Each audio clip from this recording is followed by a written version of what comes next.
Module 23, le planning. Je vous souhaite la bienvenue dans ce nouveau module de la formation gratuite Diviser un bien et gagner gros. Je vous invite à vous abonner pour être tenu au courant de la sortie des nouveaux modules et si vous avez une question, n'hésitez pas à la mettre dans les commentaires. Notez bien que pour chaque module, il y a également une version écrite, elle est juste en dessous dans la description. Introduction.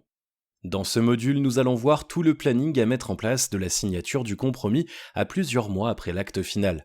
On verra notamment qu'il faudra déposer au plus vite le permis de construire ou la déclaration préalable, l'assemblée générale extraordinaire ainsi que le lancement de la procédure Enedis. Vous comprendrez également l'importance de faire venir ces artisans plusieurs fois dès le début pour avoir des devis au plus juste pour lancer la procédure de prêt. Le planning. Lorsque vous achetez un bien, vous devez avoir un planning. Mais lorsque vous achetez un bien que vous allez diviser, vous allez devoir avoir un planning précis jour par jour. Il y aura tellement de choses à penser durant les mois précédant une division que si vous ne respectez pas ce planning, vous allez droit dans le mur. Vous perdrez du temps, beaucoup de temps, et on le sait tous, le temps c'est de l'argent. Chaque jour perdu sur un chantier global est du loyer en moins dans votre poche. Je vais vous détailler le planning que j'utilise moi-même pour mes investissements que je divise.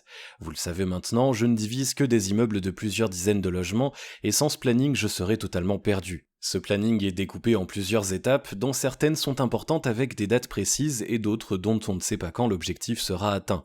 Ce planning, faites-le si vous pouvez sur une feuille au propre une fois que vous aurez fait votre brouillon sur ordinateur. Ce planning devra être accroché à un endroit que vous voyez tous les jours, comme ça lorsque vous avez un doute ou une vérification, vous avez la réponse en quelques secondes. Puis une fois qu'un objectif du planning est atteint, alors vous pourrez le barrer. Atteindre un objectif de son planning est absolument jouissif, je vous le confirme.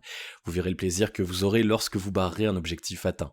Vous avez trouvé le bien de vos rêves via la stratégie de recherche mentionnée en début de formation, puis vous avez vérifié les obligations du PLU et du règlement de copro comme nous l'avons vu juste avant. Désormais, nous en sommes à l'étape de la signature du compromis, qui n'est pas à prendre à la légère car il vous engage juridiquement. Une fois le compromis signé, vous entrez dans une course de fonds qui va durer plusieurs mois. Il ne faudra pas perdre une minute, déjà que dans un investissement classique, l'obtention du prêt est un challenge à remonter. Pour un investissement qu'on va diviser, il ne faut pas perdre ce temps précieux.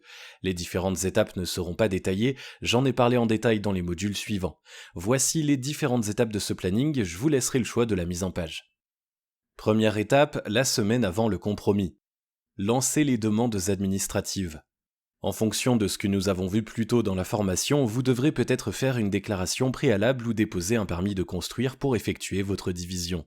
La déclaration préalable est validée ou refusée en 1 mois et le permis de construire en 3 mois. À savoir en plus que les mairies peuvent demander 1 mois supplémentaire de délai s'il manque un papier, ce qui repousse d'autant la validation de votre demande. Ce délai peut être également prorogé si votre bien est dans une zone soumise au contrôle de l'ABF, d'où l'importance de prendre toutes les informations en amont à la mairie. Vous prendrez peut-être un architecte et un géomètre si besoin pour établir et déposer votre permis de construire. Il faut compter 1 à 2 mois pour l'établissement de ce dossier, en plus du temps de validation de la mairie pour le permis de construire. À noter, les articles L431.1 à L431.4 et R431.2 du Code de l'urbanisme vous indiquent dans quel cas il est obligatoire d'avoir recours à un architecte. C'est notamment le cas si les travaux soumis à permis de construire conduisent la surface de plancher de l'ensemble à dépasser 150 m². Lancez les demandes de la copropriété. Cette partie concerne uniquement les personnes qui souhaitent diviser un bien qui se trouve dans une copropriété. Il faudra contacter le syndic ou la copro bénévole pour organiser une AG extraordinaire dans les plus brefs délais, sauf si vous avez un coup de bol et que l'AG classique tombe au bon moment. Le temps de tout mettre en place, ainsi que l'obligation légale de prévenir tous les copropriétaires par LRAR plusieurs semaines avant l'AG, font qu'elle se fera sous 2 voire 3 mois. Retournez sur le chantier. Les artisans sont déjà venus sur le chantier pendant les visites afin de valider la faisabilité du projet et pour établir un devis. Néanmoins, refaites des visites plus approfondies si besoin afin de vérifier qu'ils ne trouvent pas des surprises non prévues lors de vos premières visites. S'il y a un gros souci, il faut le voir dès le début et ne pas perdre de temps à lancer les autres démarches si l'affaire est morte depuis le début. Lancez la procédure avec les fournisseurs d'énergie.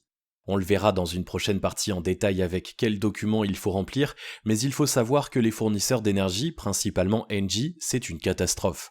Il faut attendre plusieurs mois pour avoir votre compteur, ça peut aller de 2 mois dans les meilleurs cas à 1 an dans le pire des cas. Ça, c'est sans compter si vous devez installer une colonne électrique qui, elle, mettra au minimum 6 mois à être installée dans le meilleur des cas. Il faut donc commencer à remplir les dossiers pour avoir les compteurs au plus vite. Je parle principalement pour l'électricité car pour le compteur d'eau, vous le verrez, ce sera très rapide, donc inutile de lancer la procédure dès le début. On en parlera plus tard, mais il n'y a aucune formalité à remplir.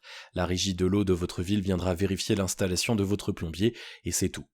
Oui, il faut le consuel pour avoir un compteur électrique, mais il est inutile d'attendre d'avoir le consuel pour lancer la procédure. Ce document, vous l'aurez une fois que le chantier sera terminé, donc si vous attendez la fin du chantier pour lancer la procédure du compteur, vous perdrez un temps fou. Pendant toute la procédure, le consuel n'est pas nécessaire, il le sera uniquement lors de la pose du compteur. Je ne vous parle pas de la recherche de banque, qui évidemment est à lancer également très rapidement. Voilà, il est impératif de lancer ces 4 procédures en même temps dès le début de votre compromis, ainsi vous gagnerez beaucoup de temps. Cela vous permettra, une fois que vous arriverez au moment de l'acte final, d'avoir lancé ces 4 procédures, d'avoir gagné 3 mois. Deuxième étape, 1 mois après le compromis. Pour vous sortir les soucis de la tête, il est important d'avoir fait visiter et d'avoir eu les retours finaux de vos artisans sur tous les corps de métier. Il faut qu'à la fin de ce premier mois de compromis, vous sachiez tout ce qu'il y a à faire lors de votre chantier. Allez-y autant de fois que nécessaire pour sortir ce point de votre tête. Les devis des artisans doivent être définitifs afin que vous puissiez les fournir à votre banque pour les demandes de prêt. Si jamais le bien est dans une copropriété, il faut impérativement que durant ce premier mois, vous ayez réussi à avoir une date pour votre assemblée générale extraordinaire. Comme nous le verrons plus tard, vous avez mis une condition suspensive d'acceptation de la copro pour votre division. Il faut absolument que cette réunion se fasse au plus vite, idéalement le premier mois, mais ce ne sera pratiquement pas possible. Si vous arrivez à avoir cette assemblée durant le deuxième mois, ce serait bien. Il faut alors vous rapprocher d'un géomètre et un bon de préférence car diviser un bien en copropriété signifie inéluctablement modifier l'état descriptif de division, et oui, ça modifie les tantièmes. En principe, vous arrivez à l'AG avec un projet 2DD, éventuellement préparez aussi les éléments qui vont être modifiés dans le règlement de copro. En amont, contactez rapidement 3 personnes. Votre notaire à qui vous exposez votre projet, et s'il est bon, il vous conseillera sur la façon de procéder et pourra même vous indiquer un géomètre. Le syndic de copro, qui vous dira la procédure à suivre pour déposer votre demande, et bien sûr le géomètre.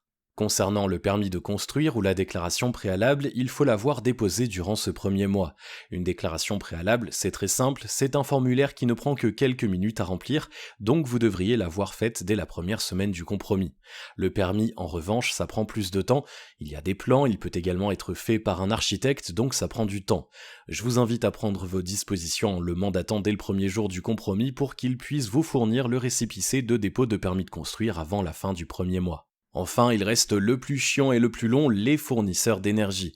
On verra toute la procédure de l'installation d'un compteur plus tard, mais pour résumer, normalement, si tout s'est bien passé, pendant le premier mois, vous avez appelé Enedis la première fois et ils vous ont donné les différentes étapes. Dans un premier temps, pour finaliser votre dossier, vous devrez envoyer plusieurs informations telles que des photos de l'habitation ou du chantier, un plan de masse, la demande administrative en cours, permis de construire ou déclaration préalable, un extrait du cadastre et la puissance de raccordement nécessaire. Une fois que vous aurez renvoyé tous ces documents, votre dossier sera finalisé, il faudra donc attendre. Si vous avez fait tout ça durant le premier mois, c'est une très bonne chose, vous avez bien travaillé, vous êtes dans les temps. Troisième étape, 2 mois après le compromis. Si votre projet concerne une copro et que vous avez eu de la chance, l'Assemblée Générale Extraordinaire s'est déroulée durant ce deuxième mois. Si c'est le cas, vous avez de l'avance sur le planning. En ayant cette validation de la copro sur votre projet dès le deuxième mois, vous vous enlevez un gros poids de la tête. Néanmoins, si cet AG est prévu au troisième mois, ce n'est pas grave, mais sachez que plus elle est faite tôt et mieux c'est pour votre projet. Ainsi, vous savez que vous pouvez avancer plus sereinement. Si vous avez bien déposé votre déclaration préalable dès le premier mois, normalement vous avez eu une réponse. Soit la mairie vous a envoyé un courrier pour valider ou refuser, soit elle n'a rien envoyé, votre déclaration est donc validée automatiquement. Si vous avez déposé un permis de construire, alors ça ne fait qu'1 mois, il faut encore attendre. Que ce soit un permis de construire ou une déclaration préalable, il se peut que la mairie demande des pièces complémentaires. Dans ces cas-là, ça repousse la durée d'1 mois supplémentaire. Concernant Enedis, normalement, si vous avez de la chance, un technicien sera passé pour vérifier la faisabilité technique de votre projet. En effet, suite à l'envoi de votre dossier, Enedis se déplace pour être sûr que ce que vous avez mis dans votre dossier et la réalité soient justes et que le ou les compteurs puissent être installés. Quatrième étape, 3 mois après le compromis. Dans le 3e mois, nous sommes normalement dans le dernier mois du compromis, il faut donc que ce que vous avez mis en conditions suspensives soit validé afin de signer l'acte final. Après, s'il y avait des conditions comme la validation du permis de construire purgé de tout recours, il est possible que vous ayez un compromis plus long, mais pour une déclaration préalable ou une validation en AG de copro, la durée des 3 mois est censée être suffisante. Ensuite, s'il y a du retard pour quelque raison que ce soit, en général, le vendeur est compréhensif, il accepte de repousser, son but n'est pas de perdre à nouveau du temps pour remettre son bien en vente. Durant ce mois, il faut impérativement avoir fait valider votre projet en copro afin de pouvoir lancer votre division correctement une fois que vous aurez signé l'acte final. Idem pour la déclaration préalable, elle doit être validée. Cela fait près de 3 mois que le compromis a été signé, désormais c'est OK. Concernant le permis de construire, la durée du compromis est plus longue. Il faudra attendre sa validation pour signer l'acte final, sauf si vous avez décidé de ne pas mettre de conditions suspensives d'acceptation du permis de construire. Dans ce cas-là, vous prendrez le risque de signer l'acte final sans être sûr que le permis de construire soit accepté et exempt de tout recours. Un voisin ayant intérêt à agir peut faire un recours devant le tribunal administratif. Donc, dans un cas classique, 5 mois minimum et 6 mois si on compte le délai de retrait de la mairie depuis l'obtention du permis de construire, mais je vous fais grâce des détails. Pour Enedis, le but n'était pas d'avoir le compteur avant la fin du compromis, mais de lancer la procédure au plus tôt, ça vous permet d'avoir gagné 3 mois. 5e étape, 3 mois après le compromis. Voilà, vous venez de signer l'acte final. Pensez à prendre contact avec Orange pour la création de la ligne téléphonique. En effet, vous allez créer un logement, il faudra donc installer une nouvelle ligne téléphonique pour que le locataire puisse installer sa ligne téléphonique. Ça peut être plus ou moins long en fonction du travail qu'il y a à faire au niveau de l'opérateur, alors lancez cette procédure rapidement après la signature de l'acte final. L'étape qu'il ne faudra surtout pas lâcher, c'est la création du compteur et peut-être de la colonne électrique. Ce sont des procédures très longues, comme nous l'avons déjà vu, alors soyez réactif. Dès qu'Enedis vous demande un papier, répondez dans la journée et dès qu'il souhaite se déplacer, faites-les venir le plus vite possible. En étant réactif, vous verrez qu'ils seront plus enclins à vous aider rapidement. Si votre bien est dans une copropriété, il y aura 2 procédures importantes à commencer une fois que vous aurez eu l'accord de la copro, que vous aurez l'accord de l'urbanisme pour votre déclaration préalable ou votre permis de construire, que la division aura été faite au niveau des travaux. En gros, une fois que l'appartement sera prêt à être mis en location, à ce moment-là, vous pourrez lancer la procédure du géomètre pour qu'il établisse son état descriptif de division et le notaire pour qu'il enregistre votre appartement au cadastre pour qu'il ait une réelle existence juridique. Une fois que la division sera faite, il faudra remplir différents formulaires pour les impôts. Il y aura notamment le formulaire P0I pour déclarer votre début d'activité en meublé, H2 pour indiquer aux impôts la création de logements. Nous avons survolé tous les différents points importants d'une division officielle dans ce module afin que vous puissiez avoir une procédure complète dans votre planning. Mais ne vous inquiétez pas, sachez que nous rentrerons en détail dans chacun des éléments dans les modules suivants. Ce module de la formation est désormais terminé, je vous invite à vous abonner pour être tenu au courant de la sortie des nouveaux modules, et si vous avez une question, n'hésitez pas à la mettre dans les commentaires.